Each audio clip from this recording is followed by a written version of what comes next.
Welcome to the Moriah Nightly News on a Friday evening, the final Friday for the month of June, and running late for graduation, being at tonight's graduation commencement here in Moriah for our high school graduates. So in any event, from the nation, Moriah, here are tonight's top stories.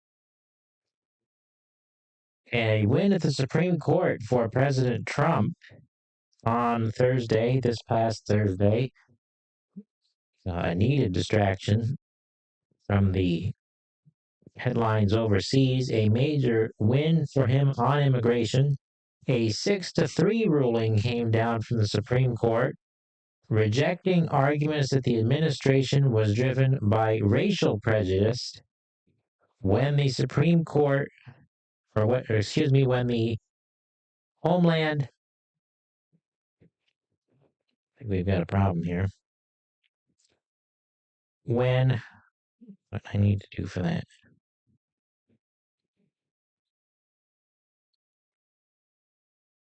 Keep seeing things.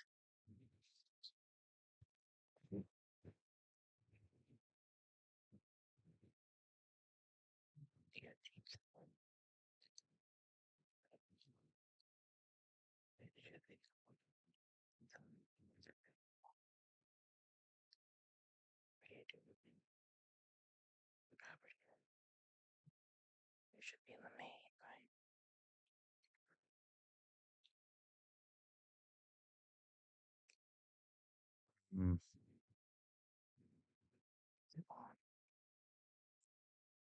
It's gonna echo. Not sure if that's gonna echo or not.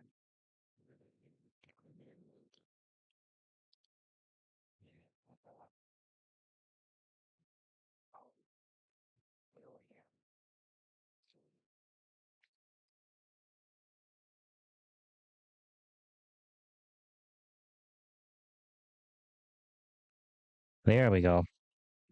Problem solved. Hopefully that I figured that would affect the audio. In any case, Trump's ruling on immigration was a rebuke of an attempt to overturn a ruling or overturn the Homeland Security Secretary's decision that Trump was not acting on racial grounds when it came to his policy on Haiti, when the Homeland Security Secretary had tried to end the temporary protected status for those from the nation of Haiti. This is because Trump had famously or infamously, depending on what side of the aisle you fall on, called Haiti a shithole country. That is a quote. And that it was said that it was disease-ridden. And those types of comments are what led to this challenge at the Supreme Court. All three of the democratically appointed justices, that is to say that those who were both appointed by Democratic presidents and who lean more, quote unquote, to the left, more liberal, what we would call. Really, what that is in judicial terms, more progressive, more of a philosophy that advocates for an interpretation of the Constitution as a living document, interpreting it based on present day cultural norms, seeking to unhinge it from the past and any old institution, if you will, anything in the past, whereas the opposite view of originalism puts it in its more historical cultural context. That is a very brief explanation of what those differences mean for you, the viewers. But when you hear in the larger media, that's what it means. Justice Kagan wrote in her dissenting opinion that Trump's opinions were, quote, so repellent and racially affected that the majority declines to put them in print. And my point in bringing up that judicial philosophy was to point out that not mentioning it in the opinion has nothing to do with race at all, but is more based on judicial thought rather than racial lines. And now, the Wall Street Journal, in preparation, I did not see more on the opinion. Of course, it was a bit rushed getting ready for tonight, but that did happen, and I will be looking more into that over the weekend with, of course, more time to prepare for or to look at it. The of note for the Iran front was that this afternoon were headlines stating that the U.S. did begin striking again. What it appeared by the headlines were those similar defensive strikes, though I did not get a chance to investigate that with the busyness of the evening.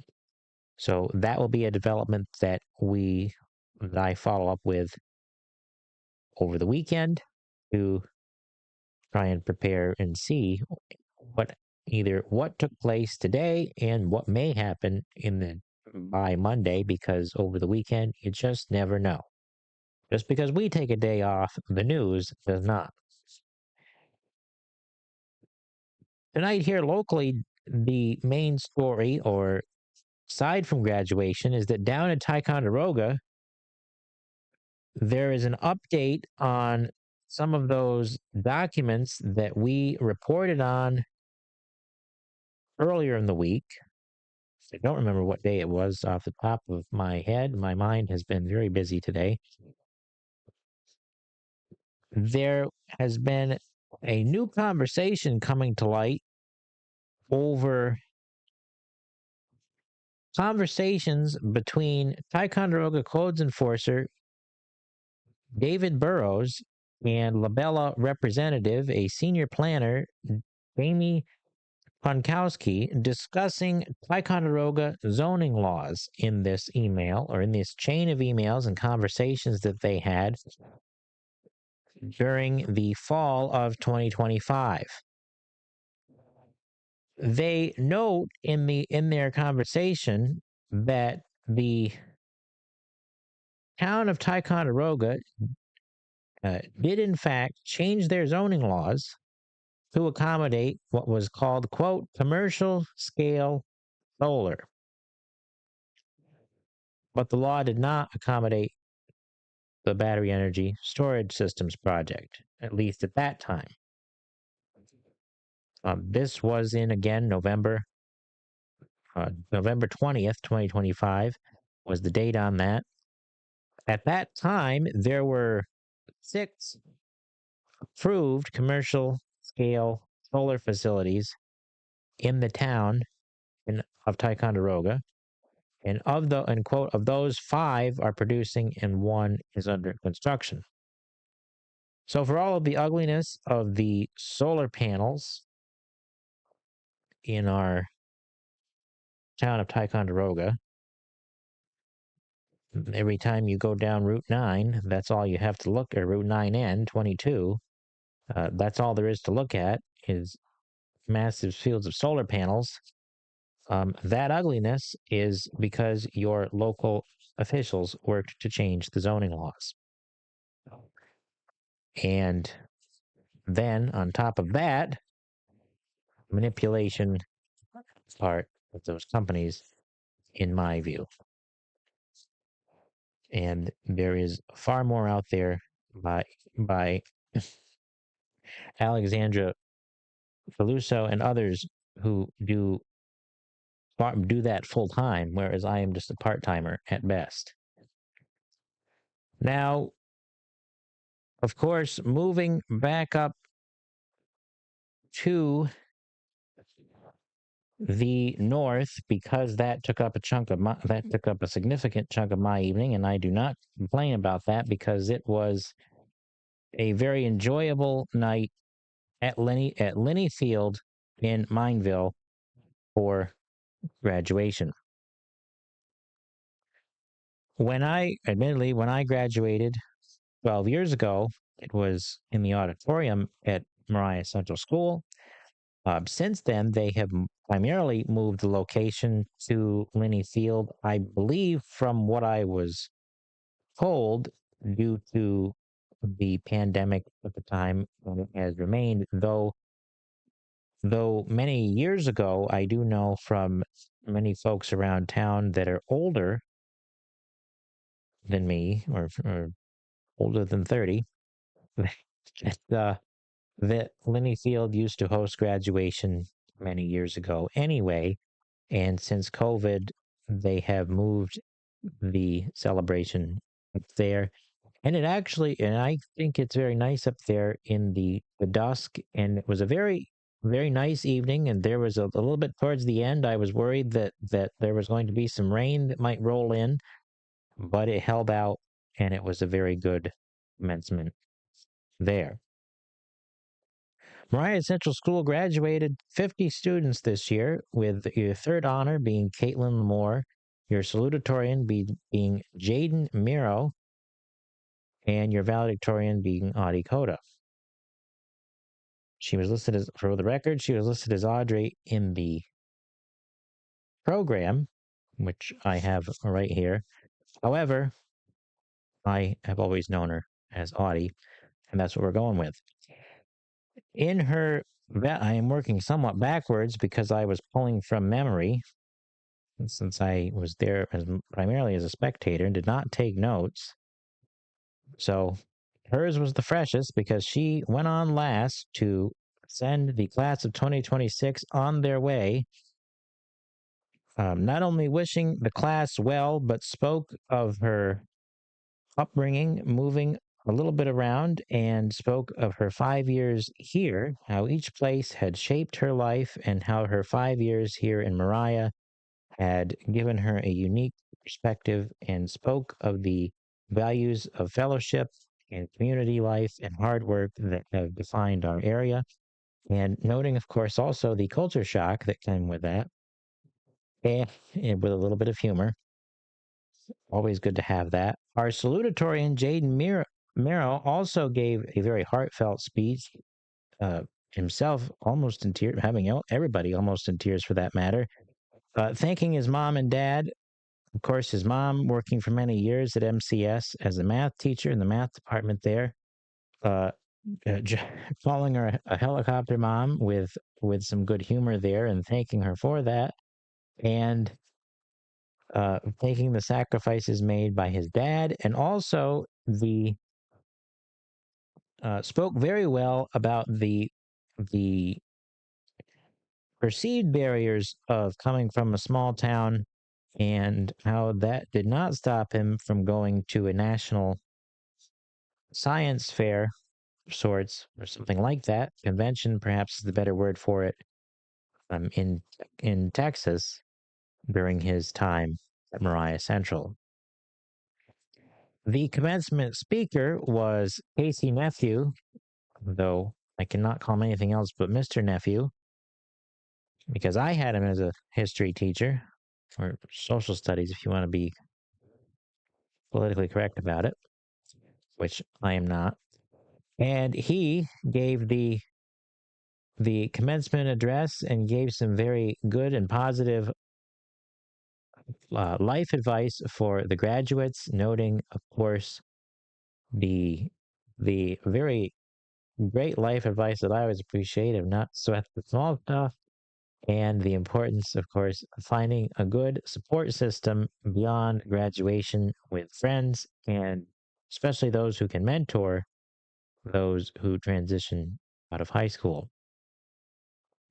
Caitlin Lamore, our third honor student, also gave a similar sounding address, speaking very highly of her time at Moriah and the memories made with some of her classmates there. And I will apologize, not only to her, but to all of our viewers, because I was pulling from memory. I do not remember as much of that speech as the others, because she was on at the very beginning. And Scholarships were noteworthy, with over $100,000 being awarded to various students based on different academic criteria.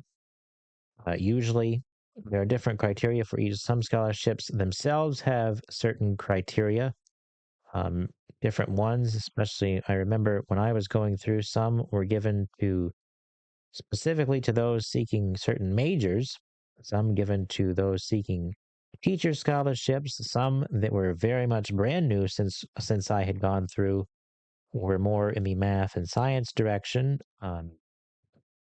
One for the late Mr.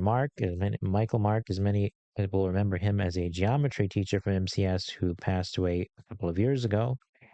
The most noteworthy scholarship that was given out tonight, perhaps, was the Dayton Diedrich Memorial Scholarship, which was very emotional for the MCS staff on hand, especially our principal, Allison Birch, overcome with emotion there as his family was on hand to present that scholarship with him passing away this past year.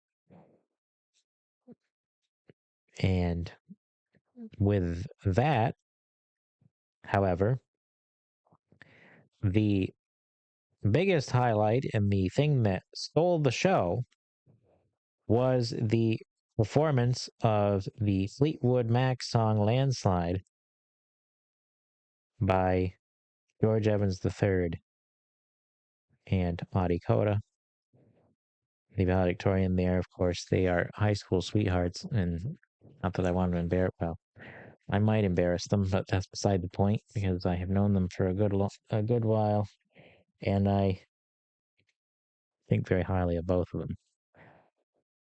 So that was where I spent my evening, and why we are later tonight was the coverage for the Moriah Central School graduation here tonight, and we were not able to do anything in the way of streaming or video because of media rights prohibiting that, which I would not have thought for a high school graduation, but apparently it is a thing. However, don't worry, because I will get them. But with that, that will do it for us here. Although I will say, since I see I'm only at 17 minutes, I did not write it down. And that was to say that tonight is the final night of June that we will, or Friday, the last Friday in the month of June that we will broadcast.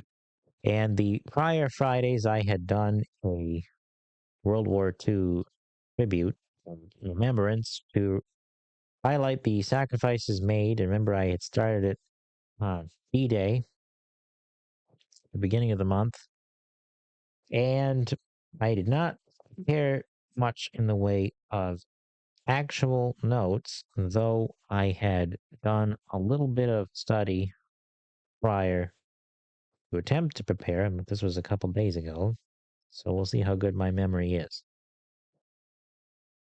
I had learned of this speech very recently by the famed five-star general Douglas MacArthur. Of course, General MacArthur led the Pacific Theater during World War II. Many are not necessarily aware that he was more or less the regent or governor, whatever you would call that term, over Japan for the rebuilding of the war effort as well for a time. And then, of course, he was involved in Korea, where he was notoriously discharged by President Truman during that conflict. And that is a whole nother can of worms that I will not get into because I have some opinions on that from my background as a historian. But at the end of the war, during the surrender of Japan, General MacArthur gave a speech for that surrender that is known as the Armageddon speech. Whether he intended it to be or not, it is called that because of the way that he discussed the advancement of military technology and scientific advancement in warfare. And I'm summarizing the speech to say that he said in that speech that with all of the advancements in weaponry and the destruction that it caused, because remember, at that time it was fresh and vivid in everyone's mind as they had just seen the atomic bombs dropped on Hiroshima and Nagasaki, that without the right moral framework and Armageddon was next. That's why it's called the Armageddon speech. And he said that it was not just the moral, but the spiritual problems that needed to be addressed so that we did not destroy ourselves. And for all the talk of war and rumors of war, I believe that General MacArthur was far more insightful and indeed far more prophetic than any of us would have ever thought that time in 1945. He did, as governor of Japan, favor or endorse, if you will, Christian missionary activity in Japan because of the way that the gospel touches and transforms the human heart for what is true, right, and good, what is holy, and what is pure. That, as that chapter at 1 Corinthians goes, faith, hope, and love are the first things he gave us, and the greatest of those is love. And in some sense, General MacArthur must have seen Christianity's direct influence on that to transform Japan from the imperial destructive power it had become to the civilized democracy that it is now. And if the gospel can do that in the nations, it can do that on an individual level as well. That is a huge break from the news. But it is always a reminder that because of him, there is truly good news. So with that, that is the Moriah Nightly News for this Friday evening and for this week. May God bless you and congratulations to all of our graduates. And good night.